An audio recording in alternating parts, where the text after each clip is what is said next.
Magandang umaga, Filipinas. Good morning. You're watching Eagle News Mornings from Canada. I'm Thomas I. Likeness, reporting from our Eagle News studio in the city of Edmonton in the Western Canadian province of Alberta. I'm bringing you news and commentary from across the country. How do you know it's Monday morning?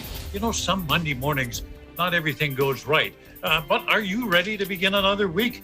Well, let's begin with a look out the window. We'll check the weather in Metro Manila this morning. AccuWeather forecasting some wind, a little bit of rain this morning, clouds and sun this afternoon, a shower or two. Should get up to about 31 degrees, which will feel like 38, a 60% chance of precip and drip.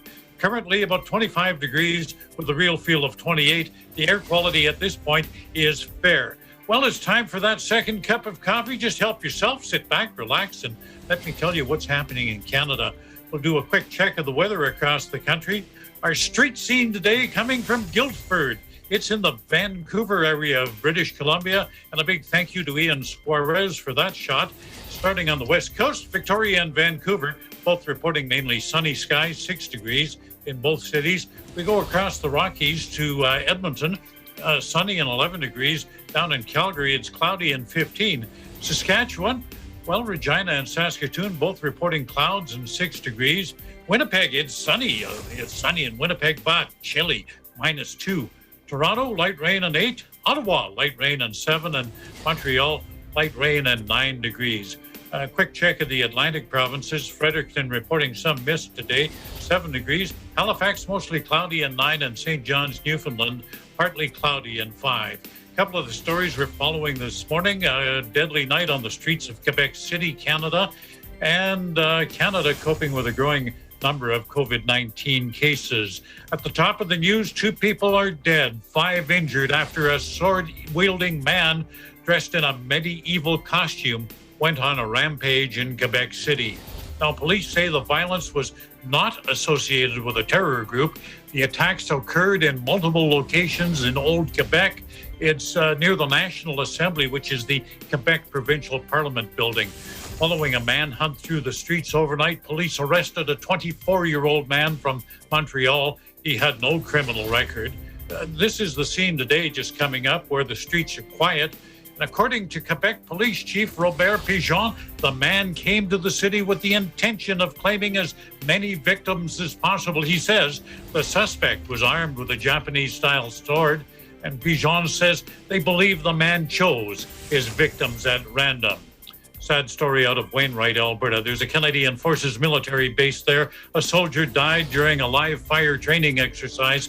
29-year-old Corporal James Choi was based in the Vancouver area in New Westminster. He was shot in the torso Friday night during that live fire exercise. He died in hospital the following morning.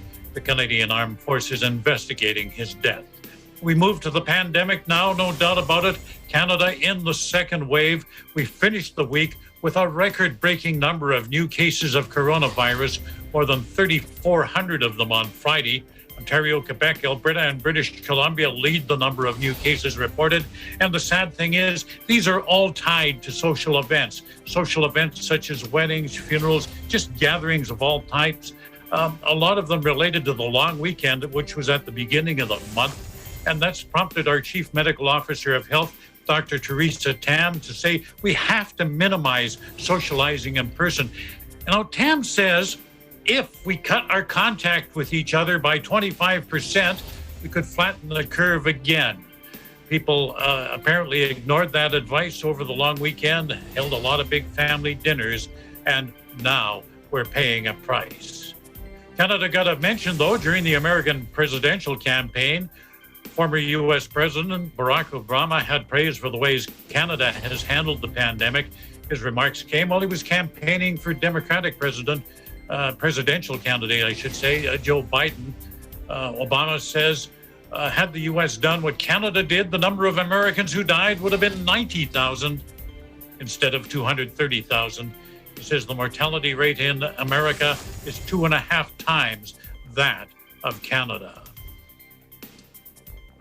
We want to go to our good news file. A number of congregations across Canada and actually worldwide belonging to the Church of Christ gave back to their communities. In Edmonton, they wanted to do something about food insecurity. It's a growing problem in Canada and other parts of the world. You know, because of the pandemic, an increasing number of people can't afford to put food on the table. COVID-19 has cost them jobs. They've lost income, and food prices are rising. In Edmonton, several congregations of the Church of Christ responded to that problem. Members of the church gave a donation of cash and non-perishable food to two Edmonton organizations that help the hungry. One group was the Veterans Association Food Bank, which helps those who served in the military. Assistant Operations Manager John Kennedy was overwhelmed when presented with more than 100 boxes of non-perishable food and a $2,000 check. Like, we've got 4 tri-walls full of food there. That's our biggest single donation that has come in through these doors. And it just, I might get emotional, but it means so much that we're going to be able to help veterans in whatever way we can. And we just want to thank you as a community of veterans helping veterans. Thank you so much. Cheers. Thank you. The church received a similar response from the Edmonton Food Bank. It received 200 boxes of food as well as a $1,000 check. Spokesman Doug Hunter says the Church of Christ has always come through for the food bank. We've had the good fortune of being able to work with the Church of Christ for the last few years. And we're just so thankful whenever they have the time to and they step up to do a food drive in support of Edmonton's Food Bank. We know they're going to just go all out and make sure they collect the most food that they can. Church of Christ District Minister in Edmonton, Brother Voltaire Tamison, told Eagle News this Aid to Humanity event is needed right now. People are struggling in this life, and this is a very timing to extend our hands to help our fellow man. And also, we are bringing back to the community. But even though we're in a pandemic, Assistant District Minister Paquito Ibanez says that wasn't what prompted the church to act. He says the church has a history of helping those in need. This is not something new for the Church of Christ. We've been doing this all year round in different places, in fact. We've been doing it for a while already. This week's donation of food and money will provide hundreds of meals for the less fortunate in Edmonton. These Aid to Humanity events are being done worldwide this weekend, wherever the church has congregations, and that's to mark the birthday, of the executive minister of the Church of Christ, Brother Eduardo V. Manello. Elsewhere in Alberta, Church of Christ congregations and in Calgary and Red Deer continued the Aid to Humanity effort. With that story, Eagle News correspondent Tiffany Alasasis.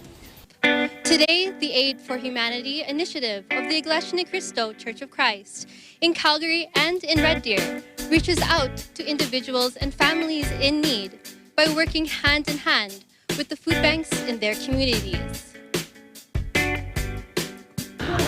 I think I'm incredibly grateful and honored that the Church of Christ would extend this invitation today. Your members have worked so hard over the past weeks and months to fulfill your vision for this project, to be able to support the vulnerable in our community through food collection. It's an incredible gift to the people of our community.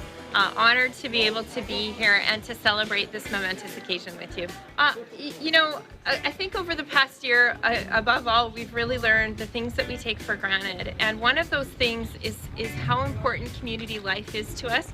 So to be able to connect with members of your church family today, it's been incredible to be able to see everyone in person and to be able to thank your many, many volunteers in person. But above all, as well, this gift in the lead up to the Christmas season to support the vulnerable people of Red Deer, people who are living on the threshold of vulnerability, and to be able to provide this fundamental necessity of life. We cannot thank the people of the Church of Christ enough. You know, a lot of our agencies and charities in the community, particularly over the past year, have put out calls to our community indicating that now more than ever we need our community to step up to support organizations. And the Red Deer Food Bank certainly has been no exception. Their numbers have been absolutely exponential in terms of people needing food and food security.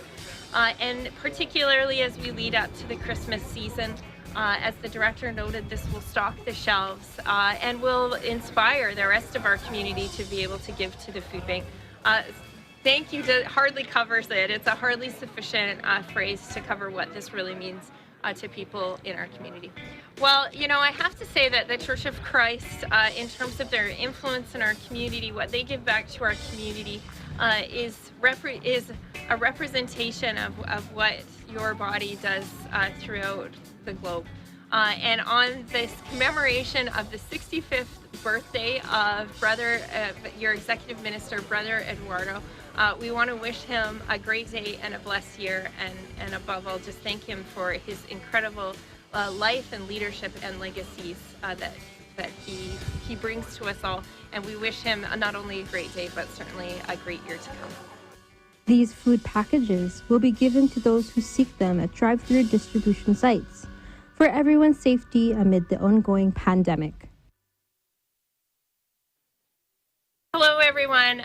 To Executive Minister Brother Eduardo, on behalf of Red Deer City Council, the City of Red Deer, and the citizens that we serve, we want to wish you a happy 65th birthday and wish you a great day, but an even more blessed year.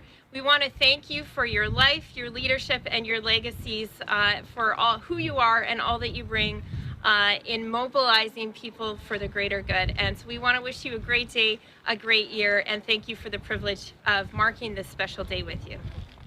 In Calgary, Canada, Tiffany Alisasis, Eagle News. We live in interesting times. And as we mentioned earlier, similar events were held elsewhere across Canada. There was one in Chilliwack, British Columbia. There's also one in Toronto, and we'll be bringing you those stories tomorrow because we're out of time. That's our program for today. And as always, on behalf of our Canadian news team, I wish you all good health. Take care of others. Take care of yourselves. Do something nice for somebody. Stay home. Stay safe. And stay tuned to Eagle News for accurate and balanced coverage of the COVID-19 pandemic and other current affairs. In Edmonton, Canada, Thomas I. Likeness, Eagle News. We live in interesting times.